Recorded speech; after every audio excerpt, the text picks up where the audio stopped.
And then, ang atuwang mga tulong na grupo coming from the different schools. So, ang una represent ang atuwang Sergio Osmeña Central School, ang ikalawa ang Youth Adult Elementary School, and lastly, ngayong nakita karon ako ang San Isidro Elementary School.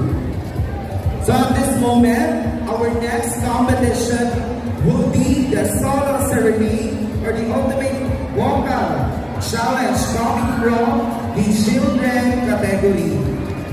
Pero before na, tutawagan na ito mga contestant.